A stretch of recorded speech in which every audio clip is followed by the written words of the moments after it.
बच्चों ये जो cash flow from operating activities का फॉर्मेट होता है ये काफ़ी बड़ा होता है, तो इसको हम जो है कई पार्ट्स में डिस्कस करेंगे। मैं इस वाले पार्ट में डिस्कस करने जा रहा हूँ calculation of net profit before tax and extraordinary items.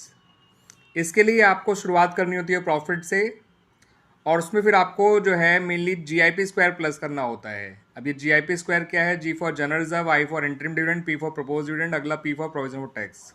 General reserve की जगह workman compensation reserve, dividend debenture redemption reserve और इन्वेस्टमेंट फ्लक्चुएशन रिजर्व भी हो सकते हैं बच्चों। इनमें डिफरेंस लिया जाता है। इंटरिम डिविडेंड करंट ईयर में लिया जाता है, जो करंट ईयर में डिक्लेयर और पे किया गया था। प्रपोज डिविडेंड प्रीवियस ईयर का लेना है, ध्यान रखिएगा बच्चों, not of current year. Provision tax current year का ही लेना है या फिर मेड वाला लेना है। और एक्स्ट्राऑर्डिनरी लॉस होगा तो प्लस कर दीजिएगा, एक्स्ट्राऑर्डिनरी इनकम होगी तो माइनस कर दीजिएगा, और टैक्स रिफंड होगा तो ही माइनस कर दीजिएगा। तो इसको हम इन शॉर्ट जीआईपी स्क्वायर और ई स्क्वायर टी याद रख सकते हैं, जीआईपी स्क्वायर और ई स्क्वायर। बच्चों एक बार जब net profit before tax and extraordinary items निकल कर आ जाता है तो हमारा अगला स्टेप होता है ऑपरेटिंग एक्टिविटीज़ में calculation of operating profit before working capital changes, इसको निकालना। तो शुरुआत होती है net profit before tax and extraordinary item से। फिर आपको 5 चीज़ें प्लस करनी है और 4 चीज़ें माइनस करनी है। 99% केसेस में इन 9 चीज़ों के अलावा आपको ज़्यादा नहीं मिलेगा बच्चों। वो 5 चीज़ें इस तरह से हैं: D for depreciation, A for amortisation, L से loss on sale of fixed asset और non current investment, non current investments, I से interest payment on debenture, loan या ओवरड्राफ्ट, पी से प्रोविजन फॉर बैड डेट्स या कोई भी ऐसा provision other than provision for tax. फिर एक वर्ड है ग्रिड। ग्रिड का गेन ऑन सेल माइनस करना है, rent receive, interest receive, dividend receive, gain on sale of fixed asset या नॉन करंट इन्वेस्टमेंट्स। तो ये 5 चीज़ जो प्लस होंगे उनको मैंने नाम दिया है दलिप का, और जो 4 चीज़ें माइनस होंगी उनको नाम दिया है ग्रिड का। आपको दलिप ग्रिड से नहीं याद हो जाएगा। Depreciation, amortisation, loss, interest, provision, gain, rent, interest और डिविडेंड रिसीव्ड। तो बच्चों cash flow from operating activities का फॉर्मेट जो है इन शॉर्ट इस तरह से होता है। शुरुआत करिए प्रॉफिट से, ठीक है बच्चों। फिर आपको जीआईपी स्क्वायर प्लस करना है। ई स्क्वायर टी में केवल एक्स्ट्राऑर्डिनरी लॉस जो है वो प्लस होगा, बाकी एक्स्ट्राऑर्डिनरी इनकम और टैक्स रिफंड माइनस हो जाएगा। इससे निकल कर आ जाएगा net profit before tax and extraordinary items. फिर आपको दलिप वाली चीज़ें प्लस करनी है, ग्रेड वाली चीज़ें माइनस करनी है। दलिप ग्रेड मेरे पिछले वीडियोज़ में आपको मिल जाएंगे इनका फुल फॉर्म। फिर इससे निकल कर आता है operating profit before working capital changes. फिर आपको CA/CL का ट्रीटमेंट करना है, except cash and bank balance as well as bank overdraft. ध्यान रखिएगा बच्चों, क्योंकि ये भी करंट एसेट करंट लायबिलिटी के अंदर दे रखे होते हैं। Current asset and current liabilities में आपको यूएस अप्रोच फॉलो करनी है। You for current assets, S for current liabilities. You का मतलब उल्टा, एस फॉर सीधा। करंट एसेट में उल्टा का मतलब कम होगा तो प्लस, बढ़ेगा तो माइनस, और करंट लायबिलिटी सीधा का मतलब बढ़ेगा प्लस तो कम होगा तो माइनस। उससे कैश जनरेट फ्रॉम ऑपरेशन निकल आएगा। फिर tax paid minus tax refund plus extraordinary income minus plus extraordinary loss. बच्चों ये cash flow from investing activities का एक शॉर्टकट फॉर्मेट है। इसमें मेरे अकॉर्डिंग इतनी ही चीज़ें आया करती है नॉर्मली। ये देखिए, सबसे पहली चीज़ है सेल ऑफ फिक्स्ड एसेट्स और नॉन करंट इन्वेस्टमेंट। दूसरा परचेज ऑफ फिक्स्ड एसेट और नॉन करंट इन्वेस्टमेंट्स। उसके अलावा रेंट रिसीव, इंटरेस्ट रिसीव और डिविडेंड रिसीव। उसके अलावा long term loans and advances given और टेकन आ सकता है, जो बहुत रेयर होता है बच्चों। ठीक है बच्चों, इसको एक मैंने नाम भी दिया है स्प्रिड का, SPRID, SPRID. S for sale, P for purchase, R for rent receive, I for interest receive, D for dividend receive. Sale plus होगा, परचेज माइनस होगा, और रेट भी आपका जो है वो प्लस ही हुआ करता है। ठीक है बच्चों, तो ये cash flow from investing activities का एक शॉर्टकट है इसके फॉर्मेट को याद रखने का। और आंसर पॉजिटिव आए तो कैश इनफ्लो है, अगर नेगेटिव आए तो वो कैश यूज्ड इन है। ठीक है, और वैसे एक चीज़ मैं आपको क्लियर कर दूं बच्चों, इसका नेगेटिव रहना ही अच्छा होता है फॉर द बिजनेस। बच्चों ये cash flow from financing activities का एक फॉर्मेट है, जिसको मैंने याद करने का एक आसान तरीका भी डेवलप कर रखा है बच्चों। 99% केसेस में इतनी ही चीज़ें ही आया करती हैं फाइनेंसिंग एक्टिविटीज़ में, इससे ज़्यादा चीज़ें नहीं मिलेंगी आपको। पहला है आपका इशू ऑफ शेयर्स और डिबेंचर्स, जो प्लस में आएगा। दूसरा है रिडम्पशन ऑफ शेयर और डिबेंचर्स, जो कि माइनस में आएगा। तीसरा लोन टेकन, प्लस में आएगा। रिपेमेंट ऑफ लोन, माइनस में आएगा। इंक्रीज इन ओवरड्राफ्ट, प्लस में आएगा। डिक्रीज इन ओवरड्राफ्ट, माइनस में आएगा। इंटरेस्ट पेमेंट, माइनस में आएगा। डिविडेंड पेमेंट, माइनस में आएगा। डिविडेंड पेमेंट इंटरिम और प्रपोज दोनों के लिए कहा गया है, मैंने, ध्यान रखिएगा बच्चों। ऐसे ही मैंने issue of share and debenture, अगर वो प्रीमियम पे होंगे तो उसमें इसमें इंक्लूड करके लिखिएगा। रिडम्पशन ऑफ डिबेंचर और शेयर्स अगर प्रीमियम पे हुए हैं तो प्रीमियम रिडम्पशन जिसे कहते हैं, तो उसको इंक्लूड करके लिखिएगा। और इसका एक छोटा नाम आप देख सकते हैं, IRLR/ID/ID। IRLR/ID/ID आप आसानी से याद रख सकते हैं। लास्ट में तो ID है, इसे ID स्क्वायर भी कह सकते हैं। IRLR ध्यान रखना है बस केवल। बच्चों मैं आप लोगों से बात कर रहा हूँ about the treatment of interim dividend in cash flow statement. Interim dividend जो होता है वो डिविडेंड होता है जो साल के दौरान ही डिक्लेयर किया जाता है और साल के दौरान ही पे कर दिया जाता है। तो it is the dividend which is declared and paid during the year. तो इसकी जो भी वैल्यू आप निकालते हैं या जो वैल्यू आपको दे रखी होती है उसको ऑपरेटिंग एक्टिविटीज़ में आपको प्लस करना है और फाइनेंसिंग एक्टिविटीज़ में उसको माइनस करना है। ऑपरेटिंग में इसको मैं बता देता हूँ बच्चों आप लोगों को कहाँ प्लस करना है। बिल्कुल स्टार्टिंग में प्लस करिएगा टू द प्रॉफिट जो कि आपने balancing statement of profit and loss से निकाला होगा और उसमें ऐड कर दीजिएगा while calculating net profit before tax and extraordinary items. बाकी फाइनेंसिंग में आप इसको माइनस करेंगे क्योंकि इसकी वजह से आपका कैश आउटफ्लो हुआ होगा, दैट्स वाई। क्लियर बच्चों? और ऑपरेटिंग में प्लस करता है और फाइनेंसिंग में माइनस, ध्यान रखिएगा। बच्चों मैं बात कर रहा हूँ आप लोगों say about the treatment of propose dividend in the cash flow statement. देखिए प्रपोज डिविडेंड वो डिविडेंड होता है जो कंपनी प्रपोज करती है at the end of the year. तो इसको कंटीजेंट लायबिलिटी के तौर पे देखा जाता है। ठीक है बच्चों, ये प्रपोज डिविडेंड फाइनल डिविडेंड तभी बनता है when the company get the approval from the share holders. तो इसलिए हम जो भी करंट ईयर का प्रपोज डिविडेंड होता है उसे हम केवल कंटीजेंट लायबिलिटी के तौर पे शो करा करते हैं in the footnote of balance sheet.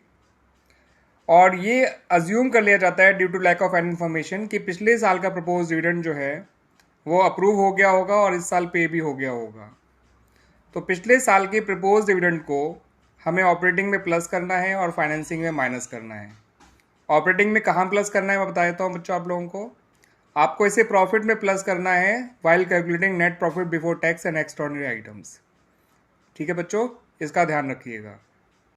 बच्चों मैं आप लोगों से बात कर रहा हूँ about the treatment of interim dividend in cash flow statement. Interim dividend जो होता है वो डिविडेंड होता है जो साल के दौरान ही डिक्लेयर किया जाता है और साल के दौरान ही पे कर दिया जाता है। तो it is the dividend which is declared and paid during the year. तो इसकी जो भी वैल्यू आप निकालते हैं या जो वैल्यू आपको दे रखी होती है उसको ऑपरेटिंग एक्टिविटीज़ में आपको प्लस करना है और फाइनेंसिंग एक्टिविटीज़ में उसको माइनस करना है। ऑपरेटिंग में इसको मैं बता देता हूँ बच्चों आप लोगों को कहाँ प्लस करना है। बिल्कुल स्टार्टिंग में प्लस करिएगा टू द प्रॉफिट जो कि आपने balancing statement of profit and loss से निकाला होगा और उसमें ऐड कर दीजिएगा while calculating net profit before tax and extraordinary items. बाकी फाइनेंसिंग में आप इसको माइनस करेंगे क्योंकि इसकी वजह से आपका कैश आउटफ्लो हुआ होगा, दैट्स वाई। क्लियर बच्चों? और ऑपरेटिंग में प्लस करता है और फाइनेंसिंग में माइनस, ध्यान रखिएगा। बच्चों मैं बात कर रहा हूँ आप लोगों say about the treatment of provision for tax. जब हमें प्रोविज़न फॉर टैक्स के बारे में कोई और एडिशनल इन्फॉर्मेशन नहीं दे रखी होती है तो हमें जो करंट ईयर का प्रोविज़न है उसको प्लस करना होता है और जो प्रीवियस ईयर का प्रोविज़न है उसको माइनस करना होता है। लेकिन ये दोनों ही काम आप ध्यान रखिएगा बच्चों ऑपरेटिंग एक्टिविटीज़ में ही होते हैं। जो करंट ईयर का प्रोविज़न होता है उसे प्रोविज़न फॉर टैक्स मेड मान के ऑपरेटिंग के बिल्कुल बिगनिंग में प्लस करिएगा प्रॉफिट में while calculating net profit before tax and extraordinary items. और जो प्रीवियस ईयर का प्रोविज़न फॉर टैक्स का बैलेंस है उसको ऑपरेटिंग एक्टिविटीज़ के बिल्कुल लास्ट में माइनस करिएगा एज टैक्स पेड। ये ट्रीटमेंट तब है जब प्रोविज़न फॉर टैक्स के बारे में कोई और एडिशनल इन्फॉर्मेशन नहीं दे रखी होती है। ठीक है बच्चों, ध्यान रखिएगा। स्टूडेंट्स, जब प्रोविज़न फॉर टैक्स के बारे में एडिशनल इन्फॉर्मेशन गिवन होती है तो आप लोगों को प्रोविज़न फॉर टैक्स का अकाउंट बनाना होता है। अकाउंट के फॉर्मेट कुछ इस तरह से है बच्चों। अकाउंट का फॉर्मेट जो प्रीवियस ईयर बैलेंस है उसे लिखिएगा बाय बैलेंस ब्रॉट डाउन, जो करंट ईयर बैलेंस है उसे लिखिएगा टू बैलेंस कैरेट डाउन, जितना टैक्स पे किया गया तो वो आएगा टू बैंक अकाउंट, और जितना प्रोविजन टैक्स मेड किया गया ड्यूरिंग द ईयर वो लिखा जाएगा बाय स्टेटमेंट ऑफ P&L। तो ये प्रोविजन टैक्स मेड है, ये टैक्स पेड है। मेड प्लस होता है स्टार्टिंग में, पेड माइनस होता है आखिर में, बिल्कुल ऑपरेटिंग एक्टिविटी में। दोनों ही ऑपरेटिंग एक्टिविटीज़ में जाएंगे, ध्यान रखिएगा बच्चों। ये बिल्कुल स्टार्टिंग में, ये बिल्कुल एंड में। पेड दे रखा होगा तो मेड निकल आएगा, मेड दे रखा है तो पेड निकल आएगा। बाकी ओपनिंग क्लोजिंग अपनी अपनी जगह पे रहेंगे। क्लियर बच्चों? और ये तभी करना है जब एडिशनल इन्फॉर्मेशन अबाउट टैक्स दे रखी हो। क्लियर बच्चों? बच्चों मैं बात कर रहा हूँ आप लोगों say about the treatment of provision for tax. जब हमें प्रोविज़न फॉर टैक्स के बारे में कोई और एडिशनल इन्फॉर्मेशन नहीं दे रखी होती है तो हमें जो करंट ईयर का प्रोविज़न है उसको प्लस करना होता है और जो प्रीवियस ईयर का प्रोविज़न है उसको माइनस करना होता है। लेकिन ये दोनों ही काम आप ध्यान रखिएगा बच्चों ऑपरेटिंग एक्टिविटीज़ में ही होते हैं। जो करंट ईयर का प्रोविज़न होता है उसे प्रोविज़न फॉर टैक्स मेड मान के ऑपरेटिंग के बिल्कुल बिगनिंग में प्लस करिएगा प्रॉफिट में while calculating net profit before tax and extraordinary items. और जो प्रीवियस ईयर का प्रोविज़न फॉर टैक्स का बैलेंस है उसको ऑपरेटिंग एक्टिविटीज़ के बिल्कुल लास्ट में माइनस करिएगा एज टैक्स पेड। ये ट्रीटमेंट तब है जब प्रोविज़न फॉर टैक्स के बारे में कोई और एडिशनल इन्फॉर्मेशन नहीं दे रखी होती है। ठीक है बच्चों, ध्यान रखिएगा। बच्चों मैं आप लोगों से जो बात कर रहा हूँ that is the treatment of general reserve. तो जो जनरल रिजर्व है या फिर वर्कमैन कंपनसेशन रिजर्व या फिर इन्वेस्टमेंट फ्लक्चुएशन रिजर्व या फिर डिबेंचर रिडम्पशन रिजर्व, सबका ट्रीटमेंट सेम होगा in the cash flow statement. इनकी करंट ईयर वैल्यू में से इनकी प्रीवियस ईयर वैल्यू माइनस कर दीजिएगा और उसको प्लस कर दीजिएगा टू द प्रॉफिट्स जो आपको balance in statement of profit and loss से मिला होगा while calculating net profit before tax and extraordinary items. मैं यहाँ पे आपको एक चीज़ और बता दूं बच्चों, ये जो प्रॉफिट होता है एज वेल एज जो इतने भी रिजर्व होते हैं ये बैलेंस शीट में रिजर्व एंड सरप्लस वाली हेडिंग के नोट के अंदर मिलेंगे। ये भी जानना ज़रूरी होता है कि ये बैलेंस शीट में पाए कहाँ जाते हैं। ठीक है बच्चों, प्रॉफिट भी एज वेल एज रिजर्व वगैरह भी रिजर्व सरप्लस में मिलते हैं शोल्डर फंड की जो सेकेंड हेडिंग होती है। क्लियर बच्चों? बच्चों अगर आपको टैक्स रिफंड के बारे में इंफॉर्मेशन दे रखी हो जो बहुत रेयर ही मिला करता है तो याद रखिएगा बच्चों जो ये टैक्स रिफंड होता है या रिफंड ऑफ टैक्स इसी ऑपरेटिंग के बिगनिंग में माइनस किया जाता है from the profits while calculating net profit before tax and extraordinary items. और ये सेम अमाउंट बिल्कुल ऑपरेटिंग के एंड में जाकर आप वापस प्लस कर देते हैं। ठीक है बच्चों, यानी जहाँ पर टैक्स पेड माइनस होता है ऑपरेटिंग के एंड में करंट एसेट करंट लायबिलिटी के ट्रीटमेंट के बाद वहाँ पर ये ऐड हो जाता है। तो टैक्स रिफंड का ट्रीटमेंट भी ऑपरेटिंग एक्टिविटीज़ में ही करना है आपको। सेम अमाउंट ऑपरेटिंग के बिगनिंग में माइनस करना है from the profits while calculating net profit before tax and extraordinary items और यही अमाउंट फिर ऑपरेटिंग एक्टिविटीज़ के एंड में माइनस करना है, सॉरी प्लस करना है, प्लस प्लस प्लस। बात करें चाहे बच्चों अगर गुडविल के ट्रीटमेंट की, गुडविल या किसी भी इंटेंजिबल एसेट जैसे पेटेंट्स या ट्रेडमार्क्स या कॉपीराइट्स, तो अगर ये डिक्रीज हो रहा है यानी कि करंट ईयर की वैल्यू प्रीवियस ईयर की वैल्यू से कम है तो ये ऑपरेटिंग एक्टिविटीज़ में प्लस किया जाता है। कहाँ प्लस करते हैं यही बता देता हूँ। Net profit before tax and extraordinary item में प्लस करते हैं उस हेडिंग के तहत जिसमें कहते हैं हम adjustment for non cash and non operating items, क्योंकि एक नॉन कैश एक्सपेंस है इसलिए इसको प्लस कर दिया जाता है net profit before tax and extraordinary items में। लेकिन अगर ये गुडविल इंक्रीज हो रही है तो इसका मतलब ये परचेज गुडविल है जिसके लिए हमने पैसा दिया है और फिर ये एक परचेज ऑफ इन्वेस्टमेंट की तरह है और हमारे लिए ये परचेज ऑफ गुडविल जो है वो आपका इन्वेस्टिंग एक्टिविटीज़ में आएगी as a minus item because इसको परचेज करने की वजह से फर्म का पैसा डिक्रीज हुआ है अंडर इन्वेस्टिंग एक्टिविटीज़। क्लियर बच्चों? बात कर रहा हूँ बच्चों मैं आप लोगों से इंटरेस्ट के ट्रीटमेंट की। अगर इंटरेस्ट पे किया गया है या इंटरेस्ट रिसीव किया गया है, ठीक है बच्चों, मैं दोनों के बारे में डिस्कस करूँगा। इंटरेस्ट पे किया जाता है डिबेंचर्स पे, लोन्स पे या ओवरड्राफ्ट पे। इंटरेस्ट रिसीव किया जाता है हमारी इन्वेस्टमेंट्स में जो हमने एफडी में या गवर्नमेंट बॉन्ड्स में या सिक्योरिटीज़ में करी है, या ठीक है बच्चों, या दूसरी कंपनीज के डिबेंचर्स में करी है। तो इंटरेस्ट पेड ऑपरेटिंग में प्लस करते हैं, फाइनेंसिंग में माइनस। इंटरेस्ट रिसीव ऑपरेटिंग में माइनस मगर इन्वेस्टिंग में प्लस। ये इन्वेस्टिंग में प्लस होगा बच्चों, ध्यान रखिएगा, not minus, this is plus not minus. Clear बच्चों? और कहाँ करते हैं ये सब? Net profit before tax and extraordinary item में होता है। ये एनपीबीटी एंड ईआई में प्लस, ये एनपीबीटी एंड ईआई में माइनस। ठीक है बच्चों, under the heading adjustment for non cash and non operating items. Clear बच्चों? बच्चों ये है मशीनरी अकाउंट जो बनाना पड़ता है हमें नॉर्मली इन्वेस्टिंग एक्टिविटीज़ के केस में। बट इसकी जो चीज़ें हैं वो इन्वेस्टिंग एक्टिविटीज़ के साथ साथ आपका ऑपरेटिंग एक्टिविटीज़ में भी आया करती हैं। ये मशीन का प्रीवियस ईयर बैलेंस है, ये मशीन का करंट ईयर बैलेंस है। ये कोई मशीन अगर आपने परचेज करी होगी तो ये वो टू बैंक उसको रिप्रेजेंट करता है, कोई बेची होगी तो बाय बैंक सेल को रिप्रेजेंट करता है। ये लॉस ऑन सेल को रिप्रेजेंट करता है, ये गेन ऑन सेल को रिप्रेजेंट करता है, और ये वो डेप्रिसिएशन है जो आपने ड्यूरिंग द ईयर चार्ज किया है। तो परचेज इन्वेस्टिंग में आता है as a minus item, sale investing में आता है as a plus item, loss operating में प्लस कर दिया जाता है net profit before tax and extraordinary item में। अगर लॉस प्लस किया है तो गेन को माइनस करना पड़ेगा। जहां लॉस प्लस किया जाता है वहीं depreciation charge during the year भी प्लस किया जाता है। ठीक है बच्चों, तो इस तरह से देखिए ऑपरेटिंग इन्वेस्टिंग दोनों में आ रहा है। बच्चों मैं आप लोगों से बात कर रहा हूँ about the treatment of interim dividend in cash flow statement.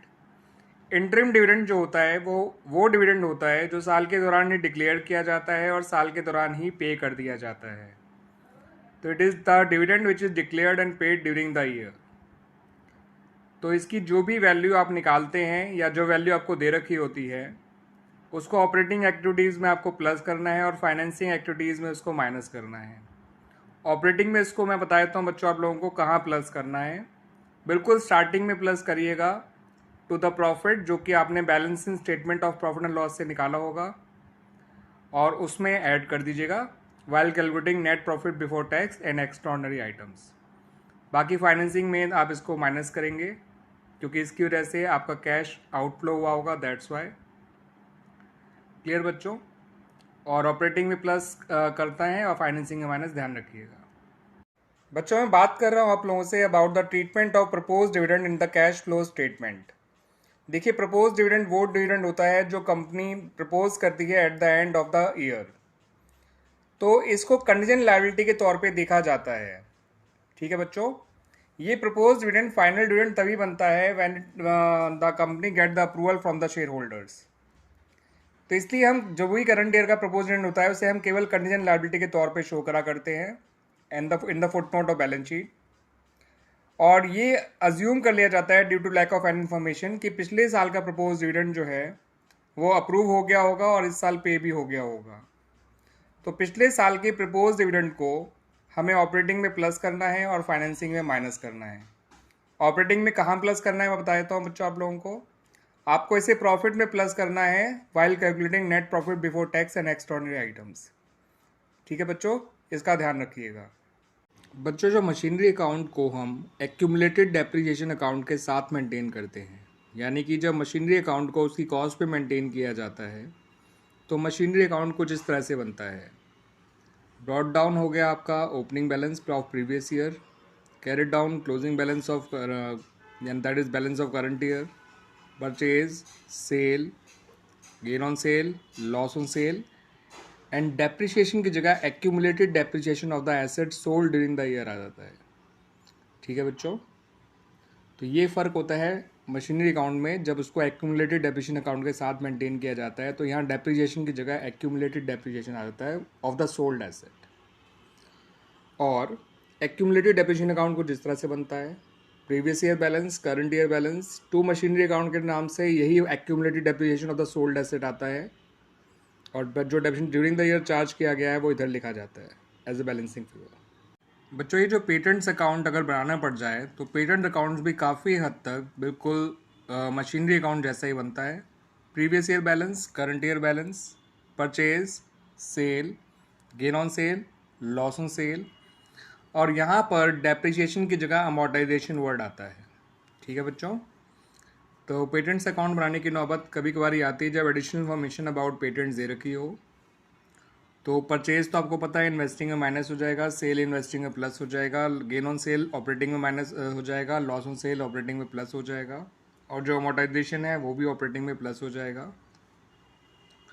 ठीक है, ऑपरेटिंग में कहाँ प्लस होगा? Adjustment for non cash and non operating items वाले हेडिंग्स के अंदर, यानी net profit before tax and extraordinary item में प्लस करेंगे ताकि operating profit before working capital changes आ सके। बाकी परचेज इन्वेस्टिंग में माइनस, सेल आपका इन्वेस्टिंग में प्लस।